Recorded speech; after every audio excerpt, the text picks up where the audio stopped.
So the problem about abuse is the identification with abuse, and it is indeed the result of being exposed to treachery or scorn, taunting, brutality, intimidation, cruelty.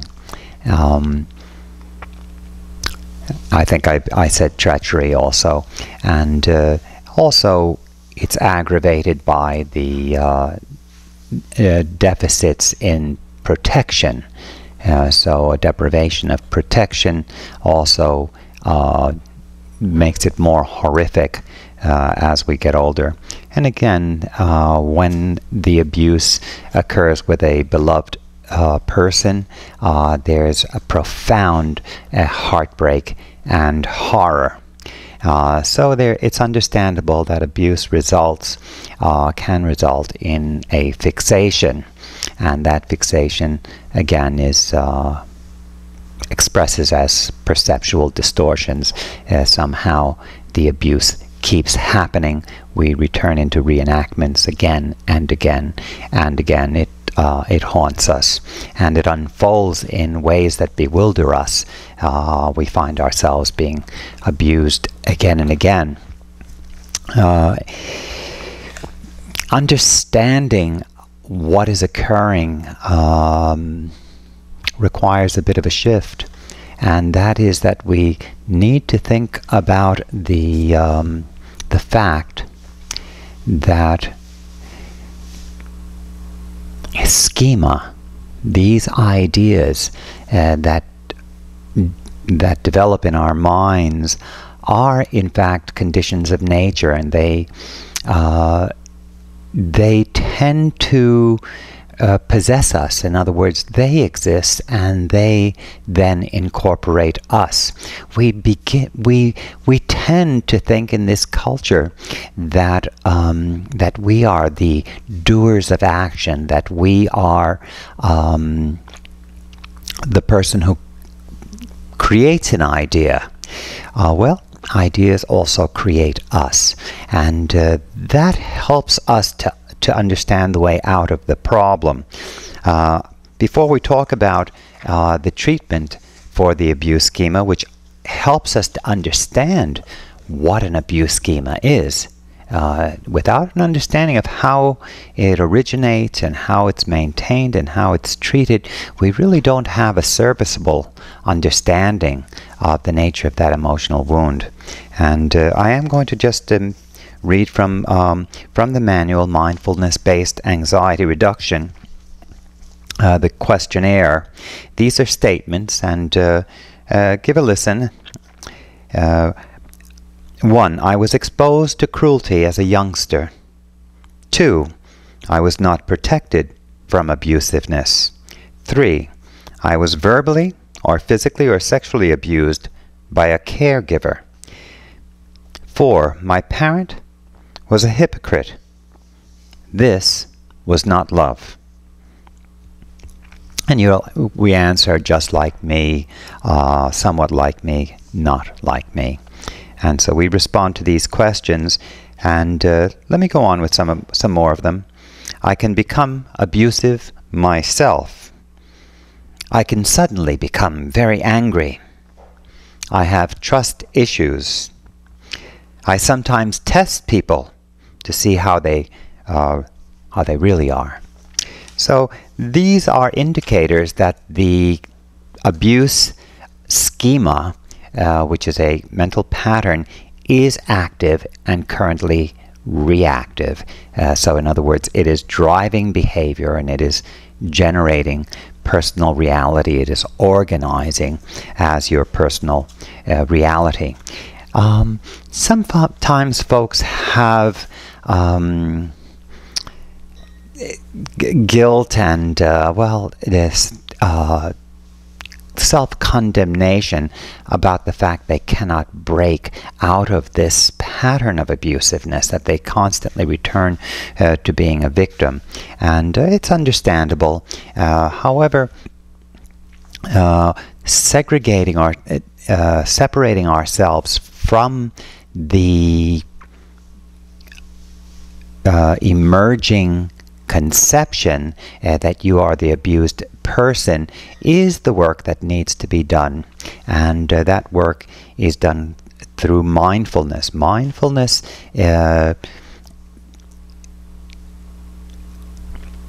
stops, looks, listens. But in that stopping, what we stop is reactivity to all the things that the mind is delivering into our awareness.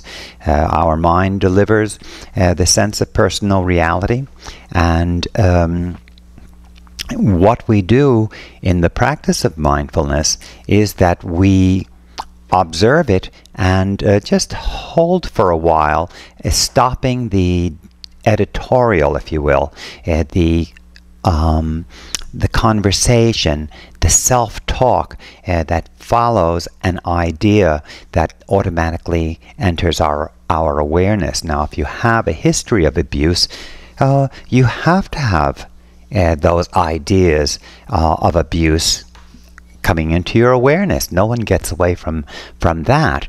And what we're looking to develop is non-reactivity. However, when you have had years of reactivity, the pattern, the mental pattern becomes entrenched, and it begins to develop these coping styles around them that ironically perpetuate the situation, even though the intent is to limit the abuse schema. What happens is that we begin to behave from the abuse schema. So we're defending ourselves, for example, from abuse by perhaps becoming abusive ourselves, or perhaps withdrawing, or perhaps developing allies so that when the abuse occurs, you'll have someone to turn to.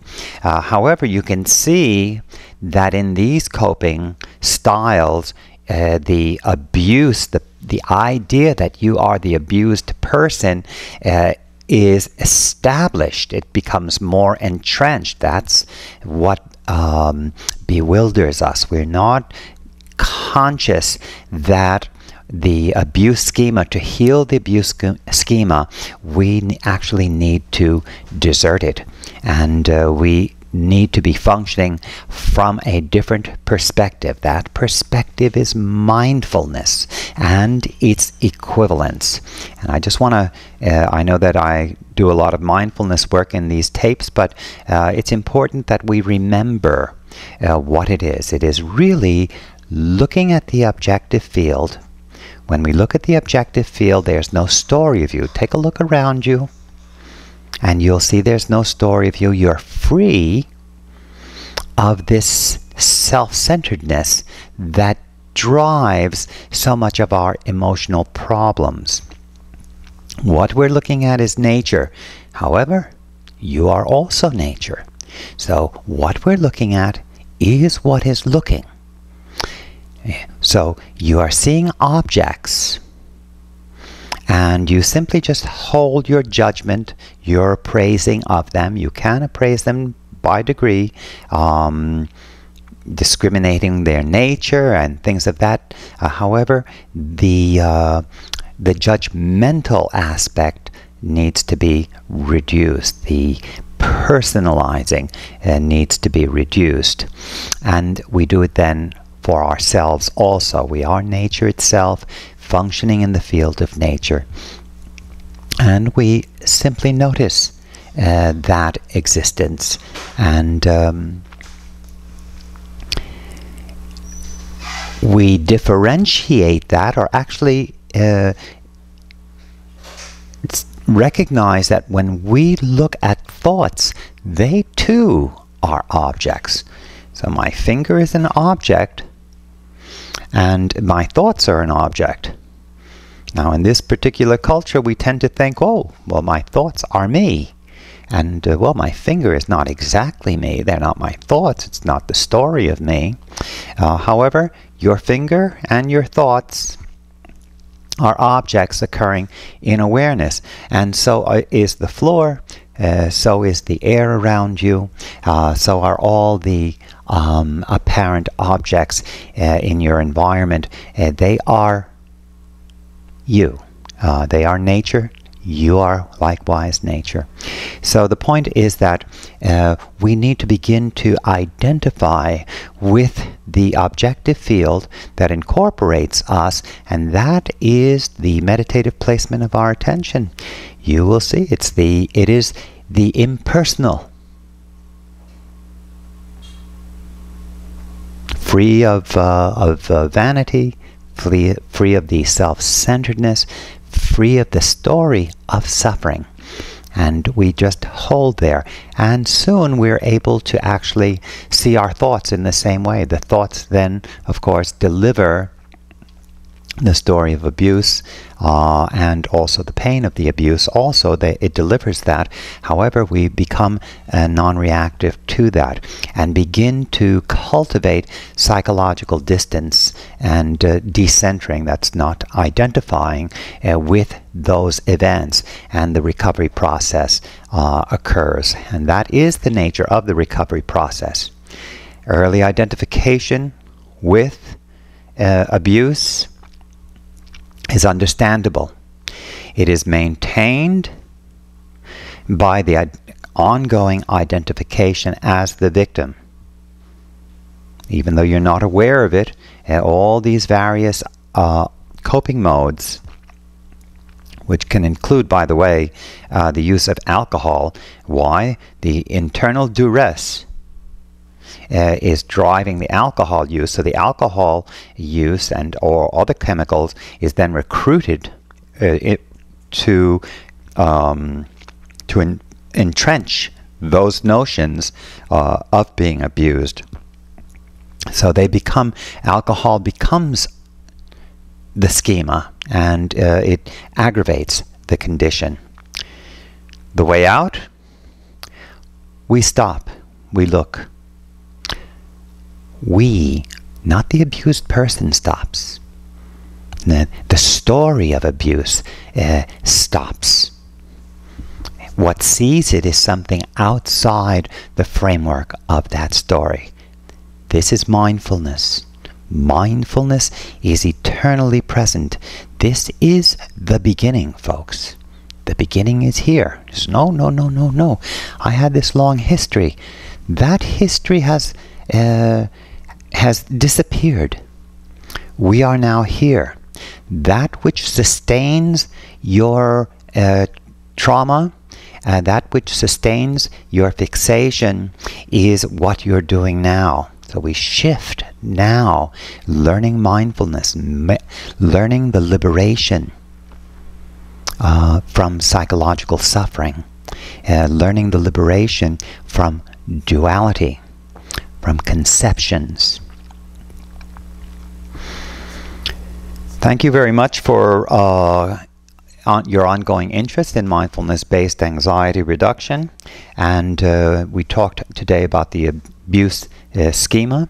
We will continue with further videos throughout the year, and we'll be continuing to talk about the subjugation schema, the failure schema, the impulsivity schema, and tune in again. Thank you so much.